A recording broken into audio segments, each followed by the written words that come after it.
हिमाचल विधानसभा का मॉनसून सत्र 2 अगस्त से शुरू होगा। इस दौरान कई विषयों पर चर्चा होगी। सत्र से पहले रविवार को सर्वदलीय बैठक हुई। विधानसभा अध्यक्ष विपिन सिंह परमार ने सर्वदलीय बैठक की अध्यक्षता की। संसदीय कार्य मंत्री सुरेश भारद्वाज, नेता प्रतिपक्ष मुकेश अग्निहोत्री, मुख्य सचेतक विक्रम जरयाल, माकपा विधायक राकेश सिंह बैठक में विशेष रूप से मौजूद रहे।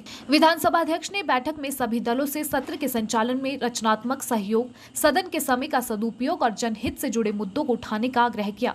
साथ ही सदन की गरिमा को बनाए रखने और गतिरोध की स्थिति में सदन में संयम बनाए रखने का भी आग्रह किया। विधानसभा अध्यक्ष विपिन सिंह परमार ने कहा कि सदन में सभी को अपनी बात रखने का मौका दिया जाएगा। उन्होंने कहा कि सुरक्षा व्यवस्था के पुख्ता प्रबंध किए गए हैं। विपिन ने कहा कि हिमाचल के लोग शांति प्रिय है, इसलिए हम चाहते हैं कि सदन सुचारू रूप से चले। विधानसभा सत्र के दौरान पहली बार ड्रोन से नजर रखी जाएगी। मानसून सत्र के दौरान कुल 10 बैठकें आयोजित होगी, जिसमें से 2 गैर सरकारी दिवस भी होंगे। विधानसभा में प्रवेश करने वाले सभी व्यक्तियों की गणना भी की जाएगी। कोरोना काल के दौरान हो रहे विधानसभा सत्र के लिए निर्धारित नियमों का सख्ती से पालन किया जाएगा। सभी मुख्य द्वारों पर स्कैनिंग की जाएगी और सीसीटीवी कैमरों के माध्यम से सुरक्षा व्यवस्था और लोगों की आवाजाही पर नजर रखी जाएगी। हम इस विधानसभा के समय जो 10 दिन का समय है, इसमें ज़्यादा से ज़्यादा सार्थक चर्चाएं हम में पार्टिसिपेट करेंगे और एमएलएज अपनी बात को प्रश्न के रूप में, चर्चाओं के रूप में रख सकते हैं और सरकार उत्तर देगी तो उन उत्तर को वो ध्यानपूर्वक सुना। एक अच्छे माहौल में सारी बात यहाँ पर हुई है और उन्होंने मुझे आश्वस्त किया है कि हम चेयर के अनुसार ही चलेंगे, ये उन्होंने कहा। बैठक में नेता प्रतिपक्ष मुकेश अग्निहोत्री ने विधानसभा अध्यक्ष से जनहित के मुद्दों पर चर्चा के लिए सदन में समय देने का आग्रह किया। नेता प्रतिपक्ष मुकेश अग्निहोत्री ने कहा कि विपक्ष आम जनता से जुड़े मुद्दों को उठाने को लेकर तैयार है और पहले दिन पूर्व मुख्यमंत्री वीरभद्र सिंह और बीजेपी नेता नरेंद्र बरागटा को श्रद्धांजलि दी जाएगी, जिसके बाद सदन की कार्यवाही अगले दिन के लिए स्थगित की जाएगी। वहीं दूसरे दिन विपक्ष की ओर से जनता से जुड़े मुद्दों को सदन में प्रमुखता से उठाया जाएगा। बहुत ही दुख घटना घटित हुई है।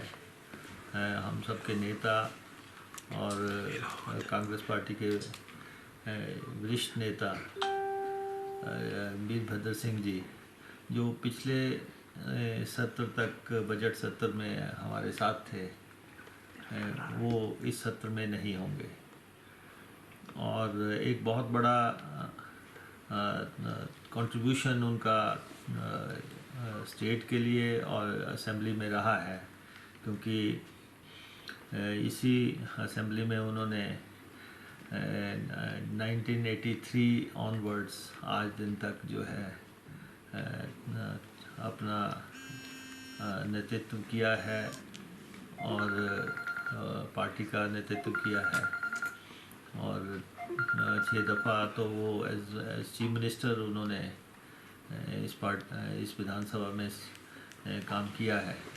आज वो हमारे बीच में नहीं है और जाहिर तौर पे पहले दिन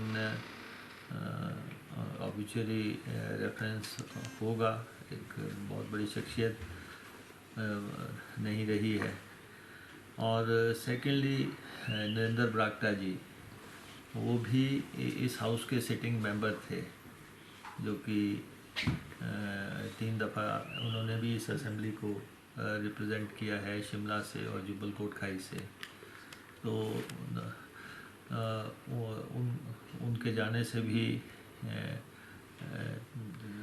हाउस में जो क्षति हुई है, तो दोनों नेताओं को जाहिर तौर पे हाउस में पहले दिन याद किया जाएगा।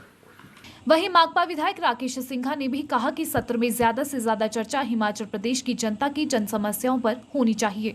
विधानसभा में ज्यादा से ज्यादा चर्चा हिमाचल प्रदेश की अवाम की जन समस्याओं पर होनी चाहिए। वो जन समस्या चाहे ये जो भारी बारिश पिछले दिनों में हुई है उससे पैदा हुई है, या कोविड के चलते हुए जो दूसरा वेव था जो उसने जनता की पीड़ा पैदा की है, चाहे उस से ये पैदा उसकी जन समस्या हुई है, सब इसी पक्ष के थे कि ज़्यादा से ज़्यादा चर्चा हो और वो उस चर्चा के बाद कोई ऐसी नीति बने जिससे जनता की पीड़ा कम हो।